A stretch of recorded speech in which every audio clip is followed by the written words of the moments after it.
কয়েকদিন আগে, কথাটা না বললেই নয়, এই মাত্র কয়েকদিন আগে একটা বক্তব্য ভাইরাল হয়েছিল আমাদের বাংলাদেশে। বক্তব্যটা দিয়েছিলেন নায়েবে আমিরুল মুজাহিদিন আল্লামা মুফতি ফয়জুল করিম দামাত বারকাতুহুমুল আলিয়া শাইখে চরমনাই। বলেছিলেন যে শুধুমাত্র কোরআন দিয়ে নিজের জীবন পরিচালনা যারা করতে চায় এটা হচ্ছে শুভঙ্করের ফাঁকি।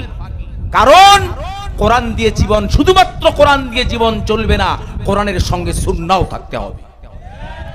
আর এইটাকে কাটছাট করে এমন ভাবে বিরূপ প্রতিক্রিয়া বাংলাদেশের মানুষের সামনে তৈরি করা হয়েছিল, নায়েবে আমিরুল মুজাহিদিনকে প্রশ্নের মুখোমুখি দাঁড় করানো হয়েছিল।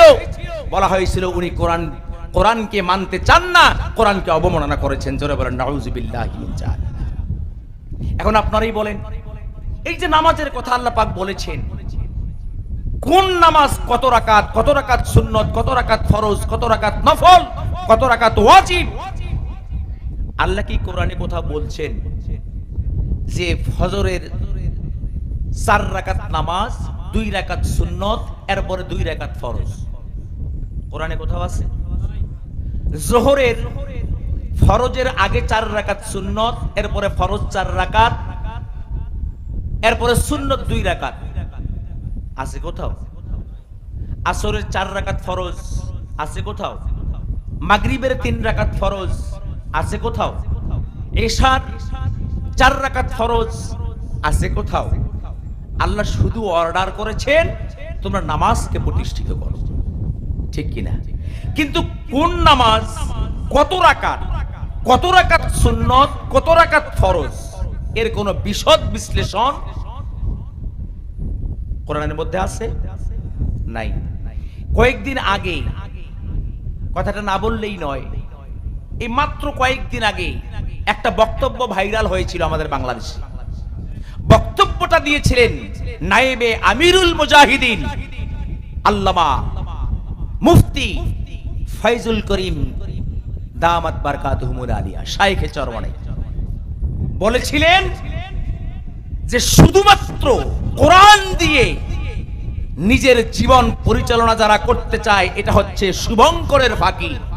কারণ কোরআন দিয়ে জীবন, শুধুমাত্র কোরআন দিয়ে জীবন চলবে না, কোরআনের সঙ্গে সুন্নাহও থাকতে হবে।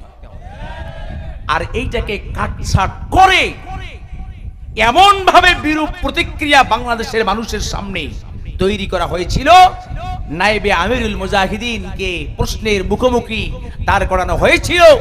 বলা হয়েছিল উনি কোরআনকে মানতে চান না, কোরআনকে অবমাননা করেছেন। জোরে বলেন নাউযুবিল্লাহি মিন যালিক। এখন আপনারাই বলেন, এই যে নামাজের কথা আল্লাহ পাক বলেছেন, কোন নামাজ কত রাকাত, কত রাকাত সুন্নত, কত রাকাত ফরজ, কত রাকাত নফল, কত রাকাত ওয়াজিব, কোরআনে তো কোথাও নেই।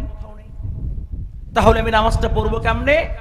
কোরআনের ওই আয়াতের ব্যাখ্যা, কোরআনের ওই আয়াতের বিশ্লেষণ স্বয়ং বিশ্বনবী সরকারে দু আলম জনাবে মুহাম্মদুর রাসূলুল্লাহ সাল্লাল্লাহু আলাইহি ওয়াসাল্লাম হাদিস দ্বারা তার উম্মতদেরকে বর্ণনা করেছেন। এজন্য শুধুমাত্র কোরআন নয়, কোরআনের সঙ্গে হাদিস। এজন্য রাসূল করিম সাল্লাল্লাহু আলাইহি ওয়াসাল্লাম তিনি বিদায়ের সময়, দুনিয়া থেকে বিদায়ের সময় বলে গিয়েছিলেন, ও আমার উম্মতেরা, আমি চলে যাওয়ার পর তোমাদের জন্য দুটো জিনিস রেখে গেলাম, মূল্যবান সম্পদ রেখে গেলাম। তোমরা যদি এই দুটি সম্পদকে আঁকড়িয়ে ধরতে পারো তাহলে জীবনে তোমরা পথভ্রষ্ট হবে না। 1 নাম্বার হলো কোরআন, 2 নাম্বার হলো হাদিস। সম্মানিত ভাইরা রে আমার, আল্লাহ রাব্বুল আলামিন কেমন কারীম রব শুনেন। আল্লাহ রাব্বুল আলামিন বান্দার জন্য কেমন পেরেশান হয়ে যান। আজকের এই দুনিয়ার জমিনের বুকে আল্লাহর নবী কত সুন্দর দৃষ্টান্ত উপস্থাপন করেছেন। আল্লাহর নবী বলেছেন, সাহাবায়ে কেরামদের সামনে উপস্থাপন করলেন, কারীম রব কারে বলা হয় তোমরা কি জানো? আল্লাহর নবীর সাহাবীরা বললেন, ইয়া রাসূলুল্লাহ, আল্লাহু আ'লামু ওয়া রাসূলুহু, আল্লাহ এবং তার রাসূল ভালো জানেন, আমরা তো জানি না। আল্লাহর নবী বলেন, শোনো তাহলে কারীম রব কারে বলা হয়। আল্লাহ রাব্বুল আলামিন কত সুন্দর করে বর্ণনা করেছেন। আল্লাহর নবী সেই কথা ব্যাখ্যা দিতে গিয়ে বলেন, তোমাদের মধ্য থেকে একজন ব্যক্তি অনেক দূর সফর করবে, হিজরত করবে, 1 মাসের পথ অতিক্রম করে চলে যাবে। এই মানুষটা 1 মাসের পথ পাড়ি দেওয়ার জন্য যতটুকুন খাদ্য, যতটুকুন বস্ত্র, যতটুকুন টাকা, যতটুকুন পয়সা গ্রহণ করা দরকার, যেই বাহনটা দরকার সব কিছু গোছায় নিয়েছে। আল্লাহর নবী বলেন, সাহাবীরা শোনো, আল্লাহর বান্দা তার প্রয়োজনীয় সব কিছুকে বহন করে নিয়ে আল্লাহর বান্দা বাড়ির থেকে বের হয়েছে।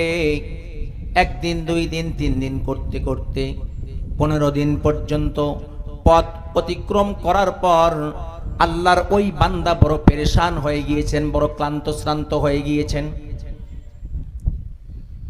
আল্লাহর নবী বলেন, শুনো, ওই বান্দা পেরেশান হওয়ার পরে মনে মনে চিন্তা করলেন, এই যে 15 দিনের পথ আমি অতিক্রম করে করে এত দূর পর্যন্ত চলে আসলাম, শারীরিক ক্লান্তিটুকুন দূর করার জন্য আমাকে একটু বিশ্রামের প্রয়োজন। আল্লাহর বান্দা বিশ্রাম নেওয়ার জন্য তার সমস্ত কাপড় চোপড়, টাকা পয়সা, খাদ্যবস্তু যা কিছু সাথে করে নিয়েছে, একটা ঘোড়া নিয়েছে বা একটা গাধা নিয়েছে। ওই গাধার পৃষ্ঠে সবগুলো মালামাল রেখেছেন। গাধাটাকে কিংবা ঘোড়াটাকে বেঁধে রেখেছেন। বেঁধে রাখার পর আল্লাহর বান্দা গাছের একটা ছায়ার নিচে বিশ্রাম নেওয়ার জন্য, শারীরিক ক্লান্তি দূরীভূত করার জন্য গাছের মধ্যে হেলান দিয়ে শুয়ে পড়েছেন। এই ক্লান্ত শরীর নিয়ে যখন একটু শুয়ে চোখ বন্ধ করেছেন, হঠাৎ আল্লাহর বান্দার ঘুমটা ভেঙে গেছে, ঘুম ধরে গেছে। আল্লাহর নবী বলেন, শোনো, এই বান্দা এমন ঘুম পেয়েছে, এক ঘুমে কয়েক ঘন্টা অতিবাহিত হয়ে গিয়েছে। আল্লাহর বান্দা বলতে পারে না। কিছুক্ষণ পর বা কয়েক ঘন্টা পর যখন বান্দার চোখ খুলেছে, চোখ খুলে দেখে যে আল্লাহর বান্দার সামনের ওই গাধাও নাই, তার যেই সমস্ত খাদ্যবস্তু নিয়েছেন তার একটা কিছু নাই, সবকিছু হারায় গেছে। আল্লাহর নবী সাহাবায়ে কেরামদেরকে জিজ্ঞেস করলেন, তোমরা বলো তো, এমন পরিস্থিতিতে আল্লাহর বান্দা যখন ঘুম থেকে উঠে দেখতে পেল তার ঘোড়াও নাই, তার খাদ্য, তার বস্ত্র যা কিছু নিয়েছে, মাল সামান নিয়েছেন, একটাও নাই, ওই মুহূর্তে আল্লাহ পাকের বান্দার অবস্থানটা কেমন হয়ে যাবে বলতে পারবেন? 30 দিনের পথ অতিক্রম করবেন, মনে করেন কোনো গাড়ি ঘোড়া নাই, কিচ্ছু নাই, আপনি টাকা পয়সা যা নিয়েছেন, খাবার দাবার যা নিয়েছেন, একটা ঘোড়ার পৃষ্ঠে আরোহণ করে কাপড় চোপড়, খাওয়া দাওয়া যা আছে সমস্ত সরঞ্জাম নিয়ে রওনা করেছেন। 15 দিনের পথ অতিক্রম করার পর ক্লান্ত শরীরটাকে শান্তিতে নিয়ে আসার জন্য একটু বিশ্রাম নেবেন। বিশ্রাম নিতে গিয়ে 15 দিনের পথ, তার মানে মাঝপথে আপনি গেছেন। এই মাঝপথে যাওয়ার পর আপনার ঘোড়াও নাই, আপনার টাকা পয়সাও নাই, আপনার মাল সামানও নাই, সব হারিয়ে গেছে। এই অবস্থায় আপনার অবস্থাটা কেমন হবে? এত করুণ পরিস্থিতি, এত বেশি পেরেশান একটা মানুষের জীবনে অন্য কোনো কাজে আর আসতে পারে না। আল্লাহর নবীর সাহাবীরা বললেন, ইয়া রাসূলুল্লাহ,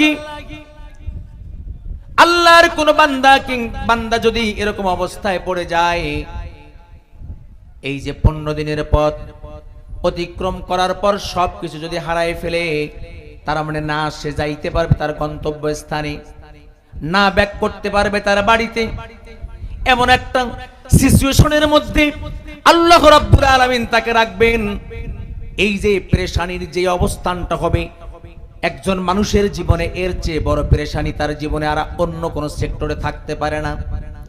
আল্লাহর নবী বলেন, শোনো, তোমার রব, আমার মালিক আল্লাহ রাব্বুল আলামিন যে কারীম রব, এই কারীম রবটা কেমন, এই দৃষ্টান্ত দিতে গিয়ে আল্লাহর নবী বলেছেন, আল্লাহর বান্দা যখন আল্লাহকে ভুলে যায়, আল্লাহর বান্দা যখন আল্লাহর ইবাদত করতে চায় না, আল্লাহর বান্দা যখন আল্লাহ পাকের কাছ থেকে পৃষ্ঠ প্রদর্শন করে অন্যদিকে হাঁটতে শুরু করে, এই যে একজন সওয়ারি 15 দিনের পথ অতিক্রম করার পর তার উট তার সব কিছু মাল সামান সব কিছু হারিয়ে ফেলার পর ওই বান্দা যেমন পেরেশান হয়ে যায়, আল্লাহর তেমন একজন বান্দা যদি আল্লাহর ইবাদত না করে জাহান্নামের পথের দিকে পা বাড়ায়, আল্লাহ রাব্বুল আলামিন ওই সওয়ারির চেয়েও আল্লাহ পাক ওই বান্দার জন্য বেশি পেরেশান হয়ে যান। জোরে বলেন সুবহানাল্লাহ।